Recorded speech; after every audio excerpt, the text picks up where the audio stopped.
तो चलिए फ्रेंड्स, आज का वीडियो स्टार्ट करते हैं जिसमें लाए हैं एसएससी सीजीएल के सबसे 50 पूछे जाने वाले क्वेश्चन 2015 से लेकर 2024 तक। तो पहला क्वेश्चन हम लोग देखते हैं, इतिहास से रिलेटेड है। पहले हम लोग डिस्कस करेंगे इतिहास के सबसे 10 महत्वपूर्ण प्रश्न। आपको मैं भी ये आइडिया दे दूँ कौन कौन से टॉपिक पढ़ने हैं जो कि एग्जाम में बहुत इंपॉर्टेंट है। आपको पता होगा सारे टॉपिक एग्जाम में नहीं आते, कुछ इंपॉर्टेंट टॉपिक हैं वही एग्जाम में आते हैं। तो हम लोग पहले उन्हीं में से जो क्वेश्चन सबसे ज़्यादा पूछे गए और आपको एक आइडिया लग जाएगा क्वेश्चन आते कहाँ से, आपको क्वेश्चन बनाना कहाँ से और प्रिपेयर कैसे करना है, एक स्मार्ट वर्क करके कैसे आपको हाईएस्ट स्कोर ले जाना है। ओके, तो आपको ये पहले वो पता होगा कि अगर आप एक क्वेश्चन गलत करते हो 0.5 मार्किंग होती, 50 क्वेश्चन पूछे जाते, प्रत्येक क्वेश्चन का अंक होता है 2 मार्क्स मिलते हैं अगर आप एक क्वेश्चन सही करते हो। पहला क्वेश्चन हम लोग देख लेते हैं, जलियांवाला बाग हत्याकांड। आगे बढ़ते हैं, काकोरी कांड किस क्रांतिकारी संगठन से जुड़ा है? जो काकोरी कांड था वो कौन से संगठन से जुड़ा है? पहला ऑप्शन है हिंदुस्तान सोशलिस्ट रिपब्लिकन एसोसिएशन, दूसरा है आज़ाद हिंद फौज, तीसरा अनुशीलन समिति, चौथा है गदर पार्टी। इसका सही आंसर हो जाएगा हिंदुस्तान सोशलिस्ट रिपब्लिकन एसोसिएशन। और मैं एक बार आपको एक बता दूं, क्वेश्चन मैंने काफ़ी रिसर्च के बाद प्रिपेयर किए हैं, एमसीक्यूज देखे हैं, क्वेश्चन बैंक देखी है, अनसॉल्व देखा है, तब जाके क्वेश्चन लेकर के आए। तो अगर क्वेश्चन वीडियो अच्छा लगे तो आप लाइक और सब्सक्राइब हम कर दीजिएगा इस चैनल को। ऐसे वीडियो देखने के लिए आप नोटिफिकेशन प्रेस कर लीजिए। अगले क्वेश्चन की तरफ बढ़ते हैं, दीन ए इलाही धर्म किसने शुरू किया था? Who was the first establisher of Din e Ilahi religion? Option A Babur, Akbar, option C Jahangir, option D Shahjahan. तो आपका सही आंसर हो जाएगा ऑप्शन बी अकबर। ओके, आपको समझ में आ गया कहाँ से क्वेश्चन आ रहे हैं, इतिहास से कौन सा टॉपिक मेन है। अगले क्वेश्चन की ओर बढ़ते हैं, महात्मा गांधी ने नमक सत्याग्रह कब शुरू किया था? When did Mahatma Gandhi started नमक या सॉल्ट रेवोल्यूशन? ओके, इसके ऑप्शन है, option A 1929, option B 1930, option C 1931, option B 1932। अगर आपको ऑप्शन क्लियर है, देखिए डेट अगर आपको याद है तो आपको ऑप्शन क्लियर होगा, आपको ज़्यादा ढूंढना नहीं पड़ेगा। तो इसका सही आंसर हो जाएगा 1930। बुद्ध ने अपना पहला उपदेश कहाँ दिया था? बोध गया, सारनाथ, कुशीनगर, राजगीर। तो बहुत लोग लग रहा हो बुद्ध हैं तो बोध गया में दिया हुआ है ना, पहला उपदेश उन्होंने बोध गया में दिया हुआ है, लेकिन ये गलत है। सारनाथ में गौतम बुद्ध ने अपना पहला उपदेश दिया था। अगले क्वेश्चन की ओर बढ़ते हैं, शेर शाह सूरी का असली नाम क्या था? हुमायूं, फरीद खां, इस्लाम शाह, अलाउद्दीन। तो शेर शाह सूरी का असली नाम फरीद खां था। आपको टॉपिक पता चल गया होगा क्वेश्चन कहाँ से आया, उस टॉपिक की आप डेप्थ में स्टडी कर लीजिए, टाइमलाइन याद कर लीजिए, आपका पेपर बहुत अच्छा जाएगा। अगले क्वेश्चन की ओर बढ़ते हैं, अशोक के शिलालेख, बहुत इंपॉर्टेंट क्वेश्चन है, अशोक के शिलालेख किस लिपि में लिखे गए हैं? चलिए मैं एक और आपको ट्रिक बता देता हूँ, एमसीक्यूज आपकी 90% सही कैसे जाएंगे। अशोक के शिलालेख, यहाँ पे पूछा जा रहा है type of script of Ashok के शिलालेख कौन सी लिपि में लिखा गया था? ओके, तो पहली देवनागरी हमें पता हिंदी लिपि है, ब्राह्मी हमें नहीं पता, पाली संस्कृत पुरानी लैंग्वेजेस के लिए है, और डी तमिल, ये आप जानते हैं सॉफ्ट लैंग्वेजेस के लिए।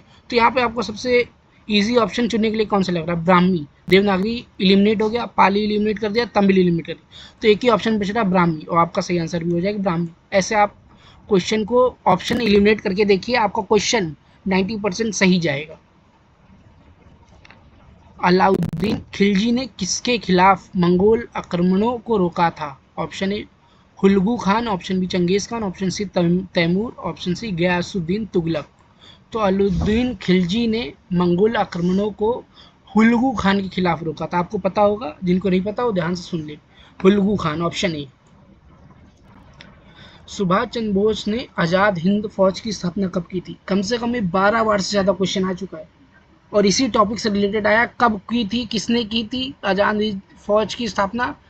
सुभाष चंद्र बोस ने किसकी स्थापना की थी? क्वेश्चन लैंग्वेजेस बदल के आता रहा है, तो इसका सही आंसर हो जाएगा सुभाष चंद्र बोस ने आज़ाद हिंद फौज की स्थापना 1943 में की थी। अगर आपको डेट याद है, बिल्कुल बोल रहा हूँ, टाइम लेने की आपको जरूरत नहीं है, टिक कर दीजिए, आपका टाइम बचेगा और आगे के आप क्वेश्चन सही करने की संभावना भी बहुत ज़्यादा होगी। अगला क्वेश्चन, चंपारण सत्याग्रह किससे संबंधित था? मजदूरी समस्या, नील की खेती, भूमि कर, शिक्षा सुधार। अब यहाँ पे ध्यान से आप देखिए, आपको एक ही क्वेश्चन आपको 2 लैंग्वेज में पूछा जाएगा, हिंदी में जो कि चंपारण सत्याग्रह किससे संबंधित था। और एक इंग्लिश में ऐसे पूछा जाएगा, चंपारण सत्याग्रह और Champaran revolution was related to, Champaran Satyagraha किससे संबंधित था। मजदूरी समस्या, नील की खेती, भूमिकर, शिक्षा सुधार। मजदूरी समस्या अर्थात मजदूरी मतलब क्या वो लेबर रिलेटेड, नील खेती, land tax, educational correctness. Okay, आप हिंदी में आप अगर आपको एबिलिटी नहीं है, आप सही कर सकते हो, तो इंग्लिश एक बार आप जरूर पढ़ा करो, आपको दिमाग में एक क्लियर हो जाएगा, जो भी डाउट होगा वो नहीं होगा। तो चंपारण सत्याग्रह हमें पता है नील की खेती से संबंधित था, और आपके क्वेश्चन सही होने के चांसेस भी ज़्यादा हो जाएंगे। अब राज्य व्यवसाय यानी पॉलिटी से सबसे महत्वपूर्ण प्रश्न कहाँ से पूछे जाते हैं, किस तरीके से पूछे जाते हैं, आपको मैं एक हिंट दे देता हूँ। और जो क्वेश्चन बार बार आए 2015 से 2024 तक, और ये मैं ये नहीं बोल रहा कि यही क्वेश्चन आएंगे, लेकिन इन्हीं में से कोई ना कोई 50 क्वेश्चन है, एक दो तो आएगा, लेकिन आपको ये फॉर्मेट प्लस कैसे पूछा जाता है, आप कहाँ से आता है, कौन से टॉपिक इंपॉर्टेंट है, क्या क्या पूछा जा सकता है, कौन से जनरल नॉलेज क्वेश्चन पूछे जा सकते हैं एसएससी सीजीएल 2025 में, तो आपको तैयारी करनी है। तो आप ये वीडियो आपके लिए बहुत इंपॉर्टेंट हो सकता है, तो अंत तक बने रहिए। भारत के राष्ट्रपति का कार्यकाल कितना होता है। अब इसको क्वेश्चन को वापस घुमा के पूछा जा सकता है, भारत के राष्ट्रपति यानी प्रधानमंत्री, यहाँ पे राष्ट्रपति लिखा, प्रधानमंत्री बोल सकते हैं, कार्यकाल कितने समय तक हो सकता है। तो आपका option A 4, option B 5, option C 6, option C 7। तो बहुत लोग इसका आंसर पता, भारत के राष्ट्रपति का कार्यकाल 5 साल तक होता है। और राष्ट्रपति की जितने भी लिस्ट है 2015 से 2024 तक का, या 2000 से 2025 तक आप देख लेंगे, आपको क्लियर हो जाएगा। संविधान का मौलिक अधिकार किस भाग में वर्णित है। संविधान के हमारे जो मौलिक अधिकार है यानी ह्यूमन राइट्स, आप कह सकते कौन से, आप कह सकते पार्ट में या फिर भाग में, बेसिकली कौन से कॉन्स्टिट्यूशन के पार्ट में स्टैब्लिश किया, भाग 3, भाग 4, भाग 5, भाग 2। जिन्होंने डेमोक्रेसी का कॉन्स्टिट्यूशन पढ़ा है उनको पता होगा कि भाग 3 में मौलिक अधिकार बताए गए हैं। भारत में सबसे पहला पंचायती राज कहाँ पे लागू हुआ था। बहुत लोग कहेंगे ये राग उत्तर प्रदेश में लागू हुआ था, क्योंकि बहुत ज़्यादा राजनीति वहाँ। कुछ लोग कहेंगे गुजरात हमेशा से रहा है, बट इसका सही आंसर होगा ऑप्शन बी, राजस्थान। सबसे पहले यहाँ पे पंचायती राज स्टार्ट हुआ था सबसे पहले इंडिया में। भारत का संविधान किस देश के संविधान से सबसे अधिक प्रेरित है। बहुत इंपॉर्टेंट क्वेश्चन है, बार बार पूछा जाता है। तो भारत का संविधान अमेरिका से प्रेरित है। यहाँ पे ऑप्शन एक और हो सकता था, साउथ अफ्रीका। तो दोनों अमेरिका और साउथ अफ्रीका से प्रेरित था भारत का संविधान। राज्यसभा में सदस्यों की अधिकतम संख्या कितनी हो सकती है, maximum number of people in Rajya Sabha. तो आपको आंसर हो जाएगा ऑप्शन बी 250। ओके, संविधान सभा के स्थायी अध्यक्ष कौन थे। Who was the permanent member of Samvidhan Sabha. आप लोग बहुत बोलोगे कि option C B R Ambedkar, बहुत लोग ये भी कहेंगे जवाहरलाल नेहरू, बट आपको ये बात पता होनी चाहिए, स्थायी यानी परमानेंट। हमेशा याद रखना, परमानेंट ड्यूटीज़ प्रेसिडेंट को ही दी जाती है। अगर कोई भी आपको आंसर नहीं आ रहा है, वहाँ पर प्रेसिडेंट लिखा है और कोई हैवी ड्यूटी दी गई, आप ये कन्फर्म है 48 to 50% वही आंसर सही होता है, यानी प्रेसिडेंट। हमें पता है doctor Rajendra Prasad was the first president of India, ये भी क्वेश्चन पूछा जाता है। Jawaharlal Nehru was the first prime minister of India, doctor B R Ambedkar was the first you can say that father of constitution, Vallabhbhai Patel who was elected as the first prime minister of India। Vallabh Patel को first prime minister elect किया था, लेकिन बने जवाहरलाल नेहरू थे। इससे related आपको मैंने 5-6 question बता दिए जो कि आएंगे, और आते ही भारतीय संविधान के अनुच्छेद 370 में किससे संबंधित है। 370 अनुच्छेद है, वो किससे संबंधित है। सिक्किम, कश्मीर, नागालैंड, लद्दाख। बहुत पॉपुलर क्वेश्चन है, आपको आंसर होगा कश्मीर से। लोकसभा को भंग करने का अधिकार किसके पास है। प्रधानमंत्री, उपराष्ट्रपति, राष्ट्रपति, मुख्य न्यायाधीश। तो आपका आंसर हो जाएगा राष्ट्रपति। मैंने कहा था ना कि अगर कोई मेजर ड्यूटी आती है तो राष्ट्रपति सबसे पहले गिना जाएगा, तो राष्ट्रपति ही लोकसभा को भंग कर सकता है। भूगोल के सबसे महत्वपूर्ण प्रश्न, भारत का सबसे बड़ा राज्य क्षेत्र की दृष्टि में कौन सा, यानी which is the largest state in India according to area wise, और in terms of area which is the largest state. तो आपका आंसर हो जाएगा, पहला ऑप्शन है उत्तर प्रदेश, बहुत लोग लग रहा हो सही है, मध्य प्रदेश, राजस्थान, महाराष्ट्र। तो आंसर इसका होगा, आप मैप देखेंगे, मैप से आपको बहुत ज़्यादा आइडिया मिलता है, तो आप मैप जरूर देखा करिए। राजस्थान, पहला राजस्थान सबसे बड़ा, उसके बाद महाराष्ट्र, उसके बाद आप सीक्वेंस वाइज देख सकते हैं, मैप में ही आपको आइडिया मिल जाएगा कौन सबसे बड़ा एरिया वाइज।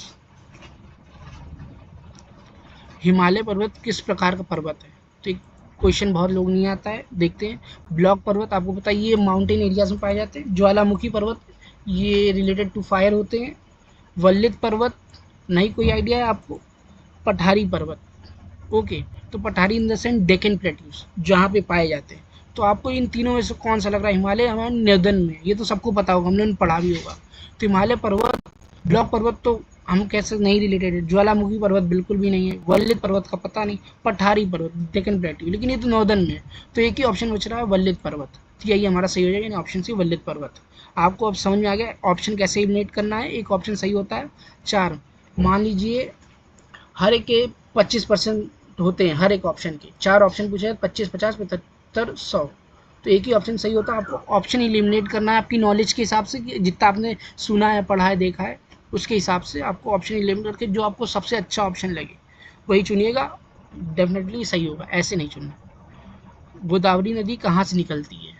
ये क्वेश्चन हर बार पूछा जाता है, और यहाँ पे गोदावरी दिया है, यमुना दे सकते हैं, नदी गंगा दे सकते हैं, नर्मदा दे सकते हैं, तो गोदावरी नदी त्र्यंबकेश्वर से पास होती है। तो आपको इस तरीके के क्वेश्चन याद कर लेने हैं, नहीं है तो आप ढूंढ के सर्च कर लीजिए, वरना पीडीएफ में मुझे आप कमेंट बता सकते हैं, मैं डाउनलोड करके आपको लिंक दे दूंगा, वहाँ से डाउनलोड कर सकते हैं। ब्लैक सॉइल किस फसल के लिए उपयुक्त है? पहला ऑप्शन है गेहूं, दूसरा है धान, तीसरा है कपास, चौथा है बाजरा। जिन लोगों को खेती पता है उनको ये आंसर पता होगा, कपास रिलेटेड है। Okay, black soil is best grown for कपास। कपास से रिलेटेड जो भी काम होता है हम ब्लैक सॉइल में ही करते हैं। कर्क रेखा भारत के कितने राज्यों से होकर गुजरती है? तो ये ऑप्शन ए है 6, option B 7, option C 8, option D 9। Answer इसका हो जाएगा 9। हमें आप एक काम और कर सकते हैं, कर्क रेखा से जितने भी रिलेटेड क्वेश्चन है, जैसे कि कितने राज्य हैं जो कर्क रेखा के सीमित हैं या उनसे पास होती है कर्क रेखा, तो आप वो स्टेट के नाम याद कर सकते हैं, इससे आपको बहुत हेल्प मिलेगी। और इसका आंसर हो जाएगा ऑप्शन डी 9। सुंदरबन डेल्टा किस 2 नदियों से मिलकर बना है? गंगा और यमुना, ब्रह्मपुत्र और जो यमुना, गंगा और ब्रह्मपुत्र, सतलुज और यमुना। ये क्वेश्चन बहुत बार पूछा गया, बहुत लोग आता भी है गंगा और ब्रह्मपुत्र, लेकिन आता तो बहुत लोगों के, लेकिन ऐसा नहीं है, लोग पहला ऑप्शन भी गलती से टिक कर देते हैं। तो आपको ध्यान सोच समझ के करना है, नीट एंड क्लीन पेपर करना है। भारत की सबसे लंबी नदी कौन सी है? विच इज़ द लॉन्गेस्ट, यहाँ लार्जेस्ट नहीं पूछा गया, लॉन्गेस्ट रिवर इन इंडिया, इसलिए बोल रहा हूँ इंग्लिश आप एक बार जरूर वर्ल्ड देखिए। लॉन्गेस्ट और लार्जेस्ट में आपको लग रहा है अंतर नहीं है, लंबी पूछा गया है, वहाँ पे लॉन्गेस्ट और लार्जेस्ट बहुत फर्क होता है। विच is the longest river in India, आपका आंसर हो जाएगा गंगा। इससे रिलेटेड आप क्वेश्चन ढूंढ भी सकते हैं, गूगल में सर्च कर सकते हैं, या फिर आप पीडीएफ बोले तो मैं डाउनलोड करो, आप लिंक मैं सेंड कर सकता, आप डाउनलोड कर सकते हैं। लेकिन जो मैं आपको टॉपिक बता रहा हूँ वहाँ से आपको पढ़ना है, क्वेश्चन आएंगे, ये बात है। आपका जीके अगर आपको 50 क्वेश्चन है, ये मैं गारंटी दे सकता हूँ, अगर आप मेरे बताए तरीके से पढ़ेंगे 22 से 30 क्वेश्चन सही जा सकते हैं, बाकी का आपकी पढ़ाई के ऊपर डिपेंड करता है। सियाचिन ग्लेशियर किस क्षेत्र में स्थित है? सियाचिन ग्लेशियर, या हम लोग इसको कहते हैं इंग्लिश में सचिन ग्लेशियर, मैं भी पढ़ता हूँ इसको ऐसे ही। लद्दाख, उत्तराखंड, हिमाचल प्रदेश, अरुणाचल, सारे आप कह सकते हो ये बर्फीले एरियाज हैं, स्टेट है, लेकिन इसका आंसर हो जाएगा लद्दाख। इंपॉर्टेंट क्वेश्चन था। विज्ञान और प्रौद्योगिकी के सबसे महत्वपूर्ण प्रश्न, मानव शरीर की सबसे बड़ी विकृति कौन सी है? Which is the largest gland in human body? Pancreas, thyroid, liver, pituitary. ये है आपका हेल्थ से रिलेटेड, साइंस एंड टेक्नोलॉजी, तो इसका आंसर हो जाएगा लिवर। आप एक क्वेश्चन में बॉडी पार्ट्स भी देख सकते हो, आप कोशिश करना बॉडी पार्ट्स की, आप फैक्ट्स पढ़ो, क्वेश्चन पढ़ो, आपकी गाइड आपको पता है बहुत अच्छे इस्तेमाल करनी है। तो मैं यहाँ से आपको एक क्लू दे रहा हूँ कहाँ से क्वेश्चन पूछे जाते हैं। आपका अगला क्वेश्चन है क्वेश्चन नंबर 28, द्रवों में दाब किस नियम से कार्य करता है? आर्चिमेडिस सिद्धांत, पास्कल सिद्धांत, न्यूटन के नियम, गैस के नियम। इस क्वेश्चन में यही पूछा गया, द्रवों के दाव किस नियम, यहाँ नियम का मतलब प्रिंसिपल से है। तो मैं पहला प्रिंसिपल आपको बताता हूँ। प्रिंसिपल ए, आर्चिमेडिस सिद्धांत। सपोज करिए आपको कोई 5 महीने का बच्चा है जिसका वजन 2 किलो है, अगर उसको कोई टब में नहलाएगा तो कितना, कोई आइडिया लगा सकता है कि मतलब कितना ज़्यादा पानी बाहर आएगा? अगर वो टब में अगर वो नहाता है तो उतना ही पानी बाहर आएगा जितना वो वेट उसका करंट होगा। इसी को हम आर्चिमिडीज सिद्धांत से सिंपल रूप से समझते हैं। आपको समझ में आ गया होगा, आप क्लियरली इसको और अच्छे से पढ़ सकते हैं। दूसरा नियम पास्कल सिद्धांत। पास्कल सिद्धांत में ब्लेस पास्कल ने बताया, तो इस क्वेश्चन से रिलेटेड द्रवों में दाव पास्कल सिद्धांत से ही काम करता है। तीसरा ऑप्शन है न्यूटन का नियम। न्यूटन के बेसिकली 3 नियम थे, 3 लॉज ऑफ मोशन, जो कि न्यूटन ने दिए थे। गैस के नियम। अब आपने चारों ऑप्शन ध्यान से देख लिए। आर्चिमिडीज सिद्धांत आपको इतना नॉलेज होगा जो मैंने बताया, पास्कल सिद्धांत, न्यूटन के नियम, गैस के नियम। इन तीनों में से जो सबसे ईजी मुझे लगा और सबसे सूटेबल लगा इस चीज़ के लिए, वो पास्कल सिद्धांत था। मुझे इसका कोई आइडिया नहीं है, आपको भी नहीं आइडिया होगा, क्योंकि इतना ज़्यादा कुछ नहीं पड़ता। साइंस एसएससी है, कोई साइंटिफिक थ्योरी नहीं है कि आपको मतलब रॉकेट बनाना है। ओके, तो द्रवों में दाव पास्कल सिद्धांत से काम करता है। आप ये भी काम कर सकते हैं, ये इन चारों ऑप्शन के अच्छे से सर्च करके, या फिर आप क्वेश्चन बैंक से पढ़ सकते हैं, तो एग्जाम में पूछा जरूर जाता है। विटामिन डी की कमी से कौन सा रोग होता है? हमारा अगला प्रश्न है, क्वेश्चन 29। स्कर्वी, रेक्टेस, बेरी बेरी, मैं आपको एक बात क्लियरली बता दूं, विटामिन डी के लक्षण क्या होते हैं। आप बाल झड़ना, दांतों में कमी होना, दांत का सड़ना, हड्डियों की कमी होना, ये विटामिन डी की अगर कमी है तो लक्षण है। अगर आप में ऐसी कोई कमी है तो आप विटामिन डी लेना चाहिए। और सबको पता है धूप से मिलती है, 8 से 10 बजे की धूप बहुत अच्छी होती है विटामिन डी के लिए। तो पहला ऑप्शन स्कर्वी, दूसरा रेक्टेस, तीसरा बेरीबेरी, चौथा रतौंधी। हमें ये तो पता है रतौंधी विटामिन B1 से होती है, बाकी सब भी विटामिन सी से रिलेटेड, या फिर विटामिन आप कह सकते हो बी या सी से रिलेटेड। विटामिन डी से रिलेटेड सिर्फ एक है रेक्टेस, डिटेल में और पढ़ सकते हैं। अगर आप चाहें तो मैं इस पे वीडियो बना सकता हूँ। जितना भी मैंने बोला ऑप्शन आपको चाहिए, उसको पीडीएफ फॉर्म में या वीडियो में कन्वर्ट करके आपको बता सकता हूँ। आप कमेंट मुझे जरूर बताइए कि आपको क्वेश्चन और इससे भी अच्छे क्वेश्चन चाहिए जो एग्जाम में आए, या फिर उनसे रिलेटेड क्वेश्चन आए और आप बहुत अच्छा करके आए। अगर आप चाहते तो कमेंट में बताइए और चैनल सब्सक्राइब करिए। अगला क्वेश्चन है, दर्पण में प्रतिबिंब किस कारण से बनता है? दर्पण में प्रतिबिंब बनता है किस कारण से? ओके, तो यानी इस आप सीधी सीधी इंग्लिश लैंग्वेज बोले, what is the cause by which image is form on mirror, that's it. अपवर्तन, परावर्तन, वितरण, विकरण, इसका आंसर हो जाएगा परावर्तन। अगला क्वेश्चन है, डीएनए। डीएनए की खोज किसने की थी? डीएनए की खोज किसने की थी? डीएनए का फुल फॉर्म क्या है? D oxy ribo nucleic acids. आप अपने नोट्स बनाते चलिए साथ ही साथ। Option A Newton, option B Watson and Crick, option C Mendel, option Dalton. तो इनमें से न्यूटन आपको पता है, न्यूटन ने, आइजैक न्यूटन फिजिक्स के थे, तो कोई डीएनए डी ये बायोलॉजी से रिलेटेड प्रश्न है, तो न्यूटन ने यहाँ पे कुछ, हमें लगता नहीं यहाँ पे कुछ उनका रोल था। वाटसन एंड किर्क कोई आइडिया नहीं है। मेंडल, मेंडल थ्योरी मैंने पढ़ी हुई है। डेल्टन, डेल्टन आप ये समझ लीजिए, डेल्टन ने एटॉमिक्स रिलेटेड थ्योरी दी थी, जिसमें एटम्स के बारे में बताया था, ये केमिस्ट्री से रिलेटेड है। तो हमें यहाँ पे कौन सबसे अच्छा ऑप्शन लग रहा है जो बायोलॉजी से रिलेटेड है? Watson and Kirk. डीएनए यानी डीऑक्साराइबोन्यूक्लिक एसिड का उन्होंने खोज की थी और बताया भी था कि डीएनए होता क्या है। डीएनए बेसिकली एक personal identity, human identity identify करता है on the basis of biological and inheritance. आपको पता होगा कि अनुवांशिक रूप से डीएनए बहुत मदद करता है एक व्यक्ति की पहचान कराने में। अगला क्वेश्चन है, क्वेश्चन नंबर 32। मोटर कार में प्रयोग होने वाली बैटरी कौन सी होती है? Dry cell, lead acid battery, alkaline battery, non rechargeable battery. अब ये भैया, ये क्वेश्चन तो उनके लिए है जो बल्कि साइंस में बहुत ज़्यादा इंटरेस्टेड है, बट इसका आंसर हो लेड एसिड बैटरी।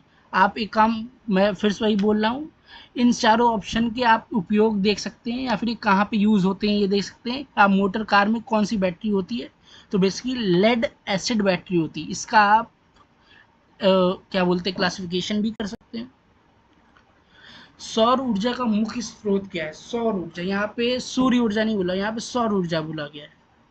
तो ध्यान से ऑप्शन देखेंगे, नाभिकीय संलयन, नाभिकीय विखंडन, ताप ऊर्जा, गुरुत्वाकर्षण बल। एक बात बताइए, ऑप्शन सी, ऑप्शन डी, ताप ऊर्जा कहीं कुछ रिलेशन नहीं। ऑप्शन डी गुरुत्वाकर्षण, ग्रेविटेशनल फोर्स, कुछ सौर ऊर्जा से रिलेशन नहीं है। नाभिकीय संलयन, नाभिकीय विखंडन है। तो इनमें से जो सबसे ज़्यादा आपको कौन सा अच्छा लग रहा है, आप कमेंट में बताइए। आपको स्क्रीन में आंसर नहीं दिख रहा होगा। ओके, आंसर है नाभिकीय संलयन।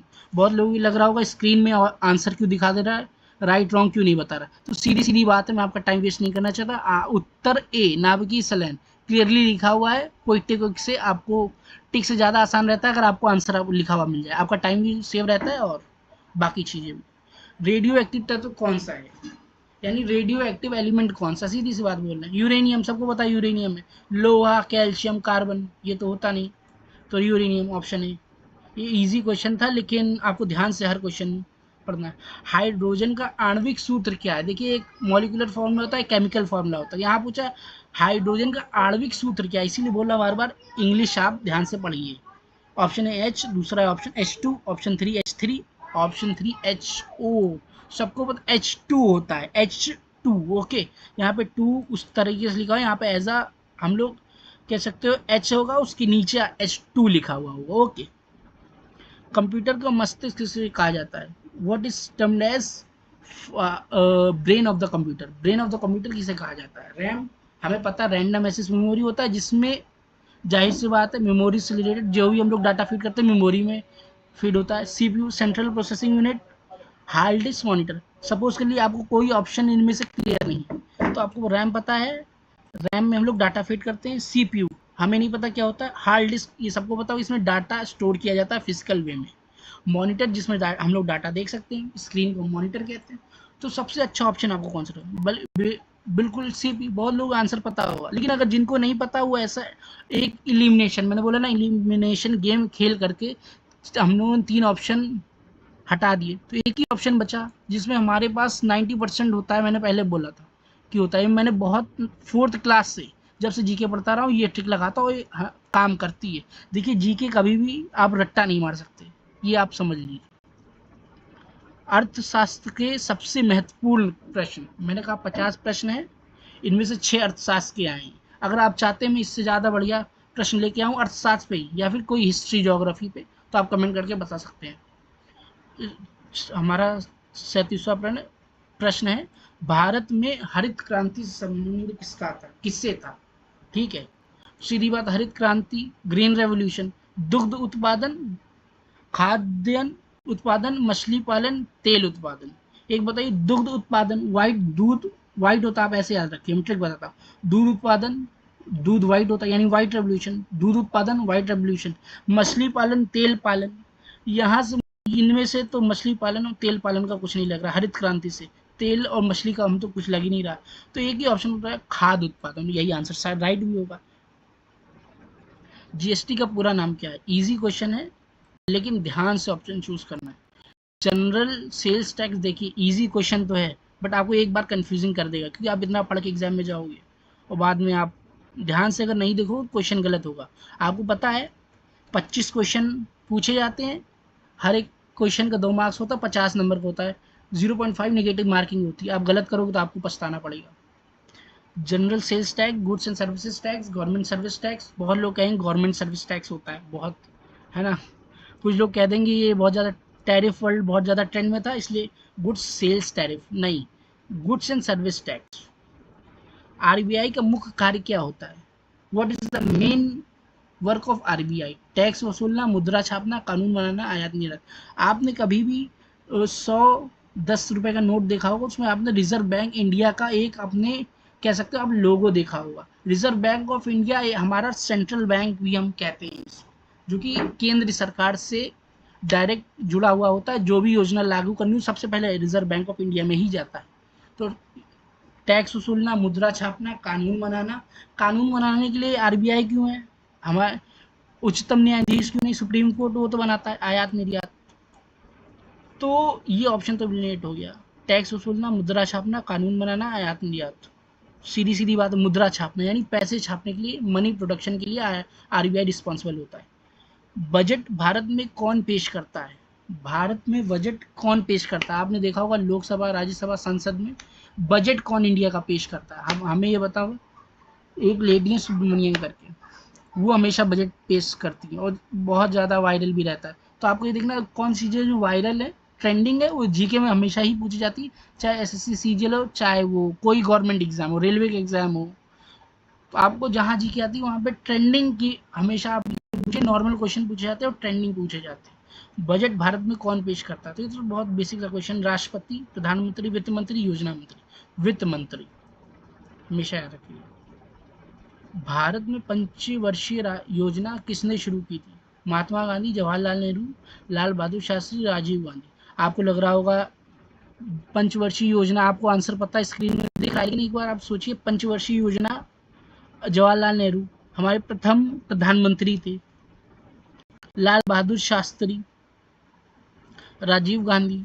तो आपको लग रहा होगा जवाहरलाल नेहरू सही है, पहले प्रधानमंत्री यही थे, तो उन्होंने पंचवर्षीय योजना सबसे पहले शुरू की है। शुरू करने मतलब सबसे पहले लागू करना, लेकिन इसका आंसर हो जाएगा बिल्कुल जवाहरलाल नेहरू ही है, और सही है ये गेस था। और कहीं ना कहीं आप देखते हो जीके में नॉलेज भी होना चाहिए, प्लस क्योंकि सीधी सीधी बात, रट्टा हर जगह नहीं काम करता, आपको नॉलेज से ही क्वेश्चन क्लियर करना है।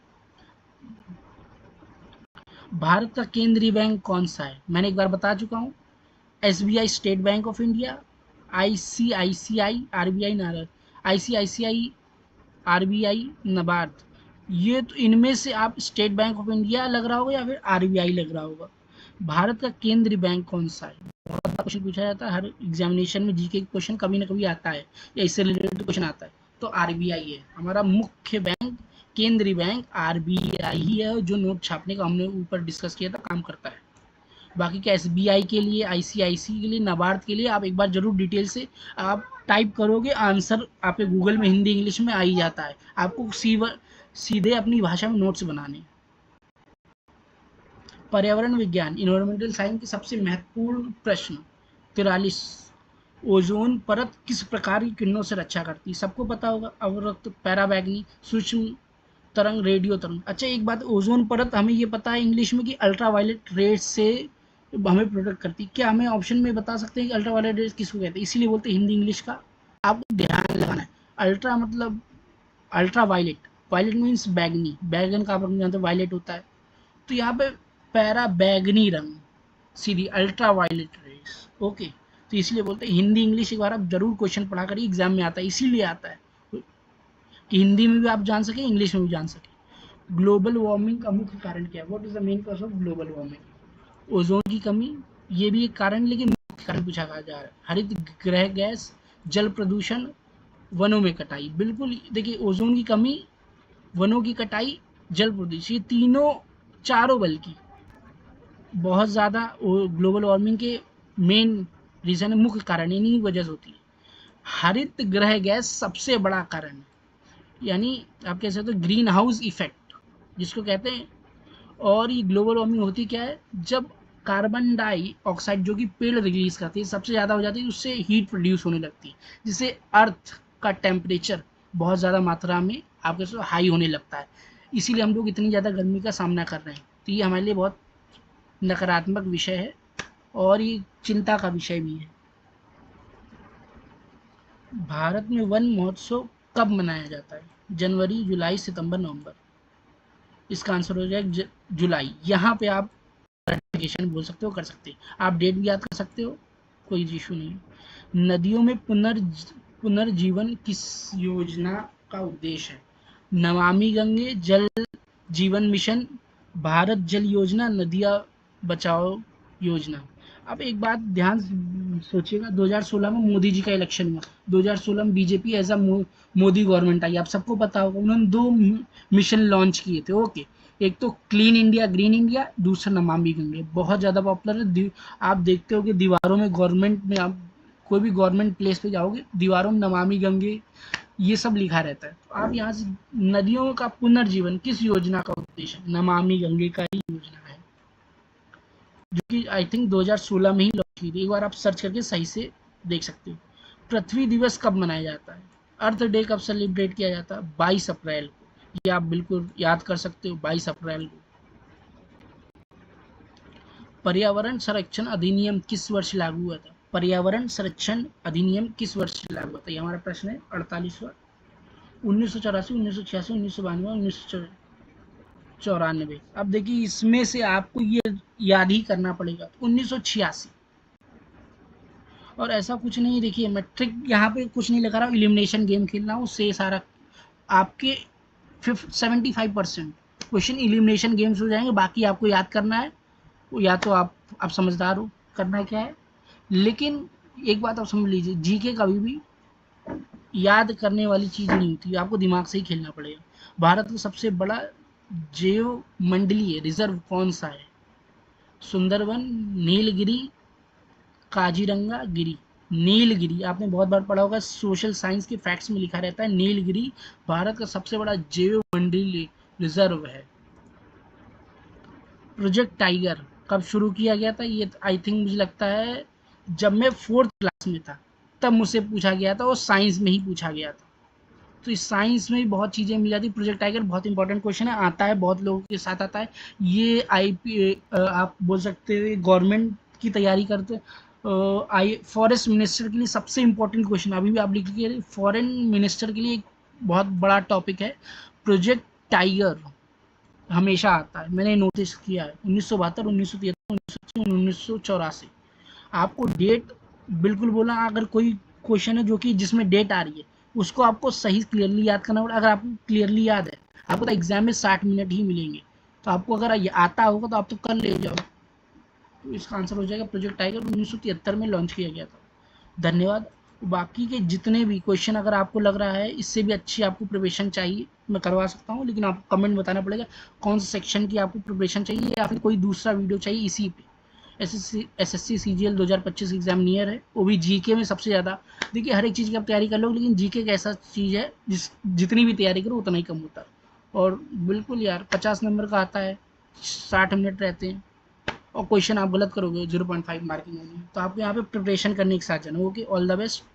और अगली नेक्स्ट वीडियो मिलती है, तब तक चैनल सब्सक्राइब कर लीजिए और बेल आइकन को प्रेस कर दीजिए, ताकि आपसे कोई वीडियो मिस ना हो और आप सबसे आगे रहो।